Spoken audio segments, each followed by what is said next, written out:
जैसी करनी वैसी भरनी, यह वाक्य तो आपने सुना ही होगा। अर्थात जैसे आप कर्म करोगे वैसा ही आपको फल भी प्राप्त होगा। लेकिन मेरा एक प्रश्न है, क्या आप इस बात पर यकीन करते हैं कि जैसा आप कर्म करेंगे वैसा ही आपको फल भी मिलेगा? अब आप में से अधिकतर लोगों के मन में यह प्रश्न जरूर उठ रहा होगा, क्योंकि इसमें पूछने वाली बात क्या है? यह तो सत्य ही है कि जैसे हम कर्म करेंगे वैसा ही हमें फल भी मिलेगा। लेकिन एक बार के लिए आंखें बंद करके अपने आप से यह प्रश्न कीजिए, देखिएगा कि आपको इस प्रश्न का उत्तर स्पष्टता से नहीं मिल पाएगा। कहीं ना कहीं आपके मन में एक संशय जरूर होगा कि क्या यह बात सच है या झूठ, क्योंकि आपने अपने आसपास तो ऐसे कई लोगों को देखा होगा जो लोग बहुत अच्छे कर्म करते हैं, बहुत अच्छे स्वभाव के होते हैं। वे कभी किसी का बुरा नहीं करते, किंतु फिर भी उनके साथ हमेशा बुरा ही होते हैं। वो लोग हमेशा दुखी रहते हैं, हमेशा परेशान रहते हैं। आपने कई बार यह भी देखा होगा, या फिर आप में से ही कई ऐसे लोग भी होंगे जिन्होंने अपनी परीक्षाओं के लिए जीत और मेहनत की होगी, लेकिन फिर भी अंत में उनके हाथ निराशा ही लगी। तो इसका अर्थ क्या होगा? क्या इसका अर्थ यह है कि जिन भी महापुरुषों ने इस कहावत को कहा है, क्या यह झूठ है? क्या वह महापुरुष गलत थे?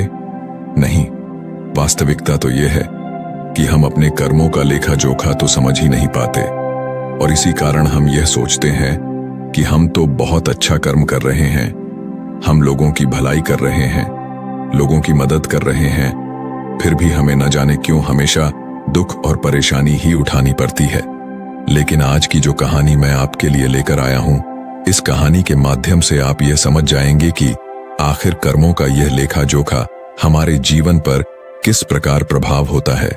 एक समय की बात है, एक गांव में दो भाई रहा करते थे।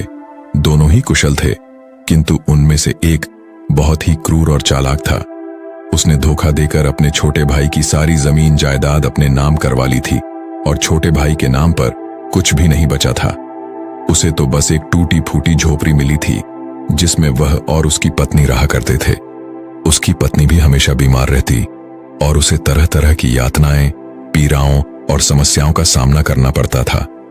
छोटा भाई बहुत गरीब था, उसके पास पैसे भी नहीं थे ताकि वह अपनी पत्नी का इलाज करवा सके, लेकिन वह बहुत शांत स्वभाव का था, अच्छी प्रवृत्ति का था।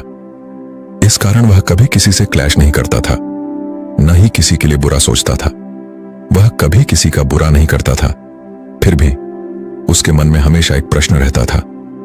वह हमेशा अपने आप से कहता था, हे ईश्वर, मैंने कभी किसी के साथ बुरा नहीं किया, कभी किसी का बुरा नहीं सोचा, फिर भी आखिर मेरे साथ इतना बुरा क्यों होता है? मेरी पत्नी हमेशा बीमार रहती है, मेरे बच्चों को 2 वक्त का खाना तक नसीब नहीं होता, और मैं चाहकर भी अपने परिवार को एक अच्छा जीवन तक नहीं दे पा रहा। आखिर ऐसा क्यों? वहीं पर दूसरी तरफ मेरा भाई है जो बहुत क्रूर है, चालाक है, घमंडी है। उसे देखो, वह अपना जीवन कितने ऐशो आराम के साथ जी रहा है। उसके पास ढेर सारा धन है, रहने के लिए अच्छा मकान और खाने के लिए अच्छे अच्छे पकवान है। वह तो अपना जीवन मजे में जी रहा है, और मैं यहाँ पर घुट घुट कर मर रहा हूँ। उसे कोई परेशानी नहीं, और मेरी परेशानियां खत्म होने का नाम ही नहीं लेती। यह सोचता हुआ वह इस विचार पर पहुंचा कि लगता है बुरे कर्मों का फल ही अच्छा होता है और अच्छे कर्मों का फल अच्छा नहीं मिलता है। और देखते ही देखते यह बात उसके मन में घर करने लगी थी। ऐसे ही कई दिन बीत गए, और अब छोटा भाई और भी ज्यादा परेशान रहने लगा था, क्योंकि उसकी पत्नी की तबीयत ठीक होने का नाम ही नहीं ले रही थी, और उसके सामने तरह तरह की परेशानियां खड़ी थीं, जिन्हें देखकर वह मन ही मन रोता रहता, परेशान होता। एक दिन की बात है, वह किसी काम से दूसरे गांव की ओर जा रहा था। तभी उसकी नजर एक साधु पर पड़ी। वह साधु एक द्वार पर खड़े होकर भिक्षा मांग रहे थे, और वह हमेशा केवल एक ही बात कह रहे थे, तेरे कर्म तेरे हिस्से और मेरे कर्म मेरे हिस्से। जब छोटे भाई के कानों में यह बात पड़ी तो उसे बहुत क्रोध आया। वह तुरंत ही उन साधु के पास जा पहुंचा और उनसे कहने लगा, हे गुरुवर, मैं आपको कब से देख रहा हूं, आप केवल एक ही बात कह रहे हैं, तेरे कर्म तेरे हिस्से और मेरे कर्म मेरे हिस्से। क्या यह सत्य है? इस बात का जवाब देते हुए वह साधु कहते हैं, हाँ, यह बिल्कुल सत्य है। क्या तुम्हें इस पर यकीन नहीं? तभी वह छोटा भाई उन गुरु से कहता है, हे गुरुवर, लगता है आपको कोई भ्रम हो गया है। मैंने अपने जीवन में कभी कोई बुरा कर्म नहीं किया, न ही मैंने कभी किसी के बारे में बुरा सोचा, न ही किसी का बुरा किया। उसके बाद भी मैं हमेशा परेशानियों से घिरा रहता हूं। तकलीफें दिन ब दिन मुझे और परेशान कर रही हैं। मुझे तो आज तक मेरे अच्छे कर्मों का कोई अच्छा फल नहीं मिला। फिर आप ये कैसे कह सकते हैं कि अच्छे कर्मों का फल अच्छा मिलता है? मेरी पत्नी हमेशा बीमार रहती है और मेरे घर में खाने तक के लिए पैसे नहीं है। यहाँ तक कि मेरे बच्चे भी भूखे रह जाते हैं, और फिर भी आप कहते हैं कि अच्छे कर्मों के फल अच्छे मिलते हैं। तभी वह साधु बड़े ही शांत स्वभाव से उस व्यक्ति से कहते हैं, लगता है परिस्थितियों ने तुम पर बहुत गहरा प्रभाव डाला है। ऐसा प्रतीत हो रहा है कि तुम परिस्थितियों के आगे हार मान चुके हो, और इन कठिन परिस्थितियों ने तुम्हारी सोच को भी बदल दिया है। इसी कारण तुम ऐसा कह रहे हो। इस पर वह व्यक्ति कहता है, हे गुरुवर, ऐसा लगता है कि खुद परिस्थितियों से हार कर दूसरों के घर भिक्षा मांगकर भोजन ग्रहण कर रहे हो, और मुझे कहते हो कि मैंने परिस्थितियों के सामने हार मान ली है। मुझे आपका यह भाषण नहीं सुनना, मैं जा रहा हूं। तभी उसे रोकते हुए वह साधु उस व्यक्ति से कहते हैं, ठीक है, तुम चले जाओ, लेकिन उससे पहले मेरा एक काम कर दो। वो व्यक्ति कहता है, अरे मैं कोई काम नहीं करने वाला, मैं तो जा रहा हूं। तभी वह साधु कहते हैं, बेटा, मैं जानता हूं तुम्हारे मन में क्या प्रश्न है। तुम इस बात से परेशान हो कि तुमने अच्छे कर्म किए और उसके बाद भी तुम्हें अच्छे फल नहीं प्राप्त हो रहे। लेकिन क्या तुम इस प्रश्न का जवाब नहीं जानना चाहते? क्या तुम यह नहीं जानना चाहते कि तुम्हारे साथ ऐसा क्यों हो रहा है? यह सुनकर वह छोटा भाई कुछ देर के लिए चुप हो गया, और कुछ देर सोच विचार करने के बाद वह कहता है, अच्छा ठीक है, बताइए मुझे क्या करना होगा। तभी वह साधु उस व्यक्ति से कहते हैं, मेरा बस एक छोटा सा काम कर दो। कल सुबह सुबह तुम मेरे लिए कुछ फल लेकर मेरे आश्रम आ जाना, और जब तुम वहां पर आओगे तो मैं तुम्हें तुम्हारे सभी प्रश्नों का उत्तर तुम्हें दे दूंगा, और तुम्हें यह भी समझ में आ जाएगा कि तुम्हारे साथ ही ऐसा क्यों हुआ। इतना कहकर वह साधु अपना भिक्षा पात्र लेकर वहां से अपने आश्रम की ओर चलने लगे। लेकिन वह व्यक्ति कुछ देर के लिए वहीं पर खड़ा रह गया और यह सोचने लगा कि क्या उसे फल लेकर उन गुरु के आश्रम में जाना चाहिए या नहीं। यही सोचता हुआ वह घर लौट आया। रात भर उसके मन में केवल यही प्रश्न था कि मैं उनके पास फल लेकर जाऊं या न जाऊं। देखते ही देखते सुबह होने लगी, और अब उस छोटे भाई ने यह तय कर लिया कि वह फल लेकर उन गुरु के आश्रम जरूर जाएगा। वह घर से निकलता है और कुछ फल खरीदता है, जिससे लेकर वह उन गुरु के आश्रम की ओर चल पड़ता है। उन गुरु का आश्रम थोड़ी दूर पर था और उसका रास्ता पास के ही जंगल से होकर गुजरता था, इसीलिए उस रास्ते पर कोई हलचल भी नहीं थी और जगह जगह पर लंगूर और बंदर दिखाई दे रहे थे।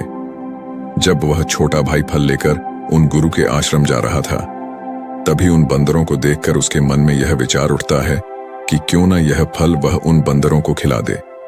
लेकिन तभी उसे याद आता है कि उन गुरु ने उसे वो फल आश्रम लाने को कहा है, इसीलिए वह जैसे तैसे अपने मन को मनाकर उन गुरु के आश्रम की ओर चल पड़ता है। और देखते ही देखते कुछ देर में वह उन गुरु के आश्रम पहुंच जाता है। वह उन्हें प्रणाम करके उनसे कहता है, यह देखिए, मैं आ गया, और जैसा कि आपने कहा था कुछ फल लाने के लिए, वह भी मैं लेकर आया हूं। अब तो मुझे बता दीजिए कि आखिर मेरे साथ ही ऐसा क्यों होता है। तभी वह साधु मुस्कुराते हुए उस व्यक्ति से कहते हैं, बताता हूं, लेकिन उससे पहले तुम मेरे एक प्रश्न का उत्तर दो। तभी वह व्यक्ति कहता है, कौन सा प्रश्न? तभी वह साधु कहते हैं, जब तुम मेरे आश्रम की ओर आ रहे थे और तुम्हारे मन में जब यह विचार उठा कि तुम ये फल उन बंदरों को खिला दो, तो तुमने ऐसा क्यों नहीं किया? यह सुनकर वह व्यक्ति बड़ा आश्चर्यचकित हुआ। उसे यह समझ ही नहीं आ रहा था कि आखिर जो विचार उसके मन में उठा था वो उन साधु को कैसे पता चला। तभी वह व्यक्ति दोनों हाथ जोड़कर उन साधु से कहता है, हे गुरुदेव, ये बात तो मेरे मन में थी, किंतु आपको कैसे पता चला कि मैं बंदरों को फल खिलाना चाहता था? तभी वह साधु मुस्कुराते हुए उस व्यक्ति से कहते हैं, बेटा, जरूरी यह नहीं कि मुझे यह बात कैसे पता चली, जरूरी तो यह है कि तुमने उन बंदरों को यह फल क्यों नहीं खिलाया। वह व्यक्ति कुछ देर के लिए सोच में पड़ गया और उसने हड़बड़ाते हुए उन साधु को जवाब दिया, क्योंकि आपने मुझे यह फल आपके पास लाने के लिए कहा था। तभी वह साधु उस व्यक्ति से कहते हैं, बेटा, जिस तरह से एक बछड़ा हजारों गायों में भी अपनी मां को ढूंढ ही लेता है, ठीक उसी प्रकार कर्मकर्ता को ढूंढ ही निकालता है। जैसे कि यह कर्म मेरे हाथों से ही लिखा था कि मैं ही इन बंदरों को यह फल खिलाऊंगा, इसलिए तुम यह फल उन बंदरों को न खिला सके और यह फल तुम मेरे पास लेकर आए। इतना कहकर उन साधु ने वह फल उन बंदरों को खिलाना शुरू कर दिया। लेकिन वह व्यक्ति अब तक उन साधु की बात का मतलब नहीं समझ पाया था। वह उन साधु से कहता है, हे गुरुवर, आप क्या कहना चाहते हैं? मुझे आपकी बात कुछ समझ नहीं आई, कृपया करके मुझे साफ और स्पष्ट तौर पर समझाए। तभी वह साधु मुस्कुराने लगे और व्यक्ति से कहते हैं, हम मनुष्यों को हमेशा से यही लगता है कि हम ही करता है और हम ही कर्म करते हैं, लेकिन वास्तविकता तो कुछ और है। यहां पर समझने वाली बात यह है कि कर्म हमारा चुनाव खुद करता है, हम कर्म का चुनाव नहीं करते। यदि आप किसी काम को करने के योग्य हैं, तो कर्म आपको लाखों लोगों की भीड़ में से भी ढूंढ कर निकाल ही लेगा। इसलिए जरूरी यह है कि कर्म करने पर नहीं, बल्कि योग्य बनने पर ध्यान दो। यदि तुम्हारा पूरा ध्यान केवल कर्म करने पर होगा, तो तुम कभी भी योग्य नहीं बन पाओगे और कभी भी कर्म तुम्हारा चुनाव ही नहीं करेगा। इस पर वह व्यक्ति कहता है, हे गुरुवर, योग बनने से आपका क्या मतलब है? आपका कहना है कि क्या मैं अपने परिवार का पालन पोषण नहीं कर सकता? तभी वह साधु उस व्यक्ति से कहते हैं, नहीं नहीं, मेरे कहने का अर्थ यह नहीं है। मैं तो तुमसे यह कहना चाहता हूं, योग्य बनने के लिए जिन कर्मों की आवश्यकता होती है, उसके लिए तुम्हें पहले छोटे छोटे कामों को करना शुरू करना होगा, और जब तुम उन कामों में निपुण हो जाओगे, कुशल हो जाओगे, इतने योग्य बन जाओगे, तो बड़ा कर्म, या फिर यूं कहें कि यह मुख्य कर्म, जिस कर्म के लिए तुम बने हो, वह कर्म तुम्हें ढूंढ ही लेगा और वह कर्म तुम्हारे पास खुद ही चला आएगा। उदाहरण के तौर पर तुम इन बंदरों को ही देख सकते हो। यह बंदर जब छोटे होते हैं, तब से ही यह पैरों पर चढ़ना सीखते हैं, गुलाटी लगाना सीखते हैं, दौड़ना सीखते हैं, छलांग लगाते हैं। शुरू शुरू में इसे तकलीफ होती है कि कभी गिर जाते हैं तो कभी इन्हें चोट भी लगती है, लेकिन धीरे धीरे ये उन कामों में निपुण हो जाते हैं, कुशल हो जाते हैं, और उसके बाद इनका भोजन इन तक स्वयं ही पहुंच जाता है। इसीलिए अपनी रोजमर्रा की जिंदगी में भी छोटे छोटे कर्म करते रहो, तो बड़ा कर्म तुम तक खुद जला आएगा और तुम किसी भी बड़े लक्ष्य को प्राप्त कर सकोगे। आगे वह साधु उस व्यक्ति से कहते हैं, और यदि तुम योग्य बनने के लिए कर्म करोगे ही नहीं, तो दूसरे लोगों के कर्म भी तुम पर हावी होने लगेंगे, तुम्हारे जीवन को प्रभावित करने लगेंगे। उदाहरण के लिए तुम्हारी पत्नी को ही ले लो। तुम्हारी पत्नी कई दिनों से बीमार है और इसकी तबीयत ठीक ही नहीं हो रही, और तुम ये सोचते हो कि पता नहीं तुम्हें किन कर्मों की सजा मिल रही है। तुम अपने आप को अभागा समझते हो, असहाय महसूस करते हो, लेकिन वास्तविकता तो कुछ और ही है। तुम्हें यहां पर यह समझने की आवश्यकता है कि तुम्हारी पत्नी बीमार अपने कर्मों से है, न कि तुम्हारे कर्मों से। हो सकता है कि तुम्हारी पत्नी ने अतीत में ऐसा कोई कर्म किया हो जिसकी सजा वो आज भुगत रही है, और तुम्हारी पत्नी के कर्मों के कारण ही तुम्हें भी दुख झेलना पड़ रहा है, तकलीफें उठानी पड़ रही है, परेशानियों का सामना करना पड़ रहा है।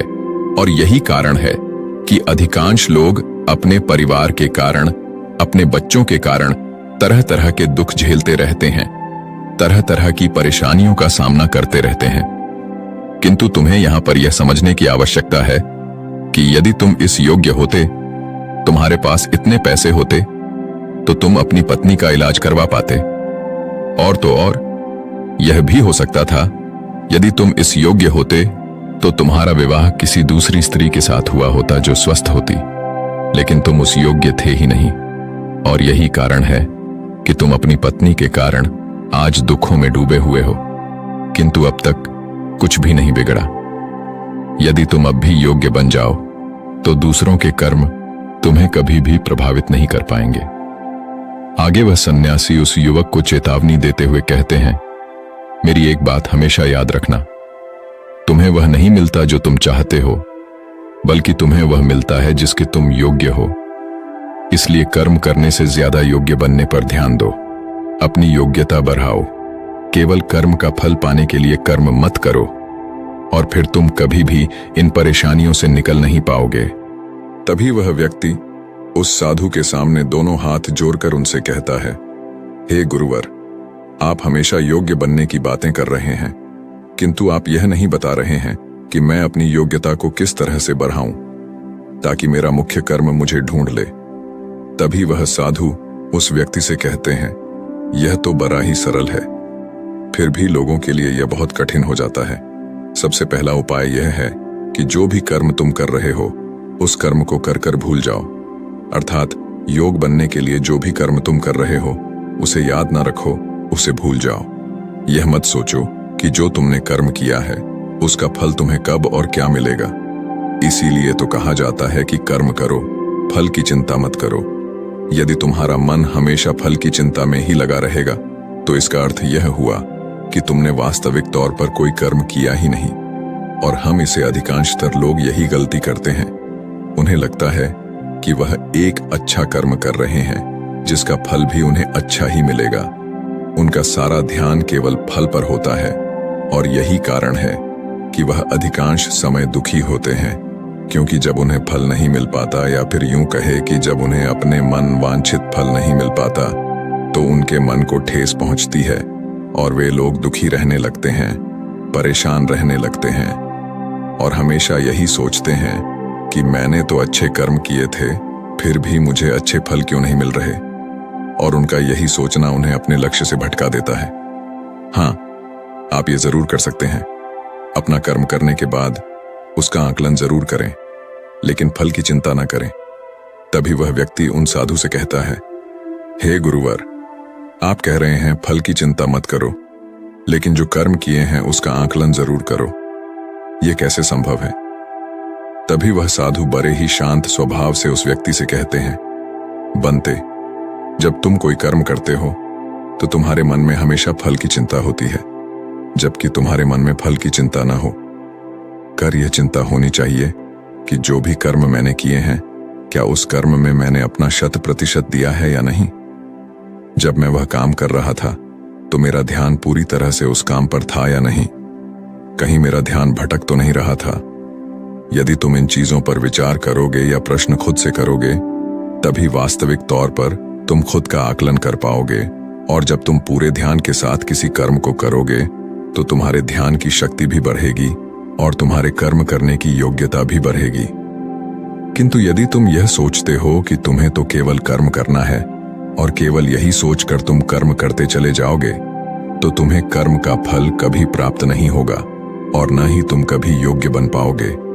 इसलिए कर्म करने के बाद आकलन जरूर करो। ये देखो कि जब तुम वो काम कर रहे थे तो तुम्हारा ध्यान, तुम्हारा शरीर, तुम्हारा मन पूरी तरह से उस कार्य पर था या नहीं।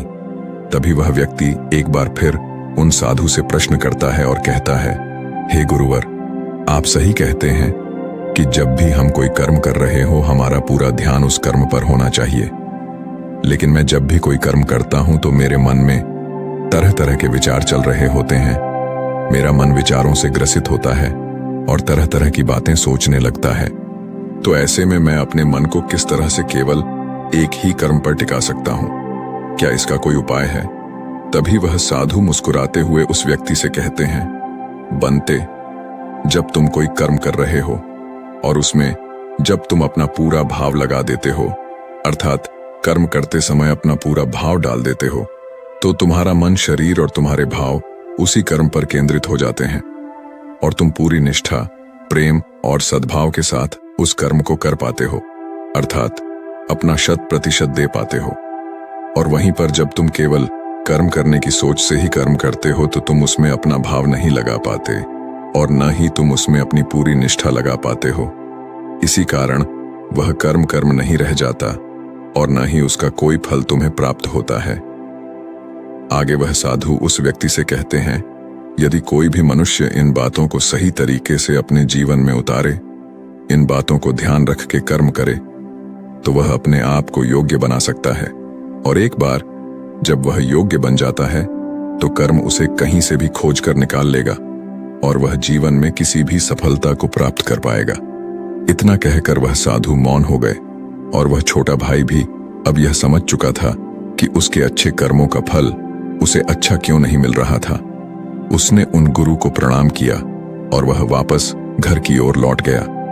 तो दोस्तों, उम्मीद है इस वीडियो से आपको काफी कुछ सीखने को मिला होगा, और अगर कुछ सीखने को मिला हो तो हमारे इस वीडियो को लाइक, शेयर और बुद्धा स्टोरियन चैनल को सब्सक्राइब जरूर कर लीजिएगा और साथ ही कमेंट में नमो बुद्धाय जरूर लिखिएगा। धन्यवाद।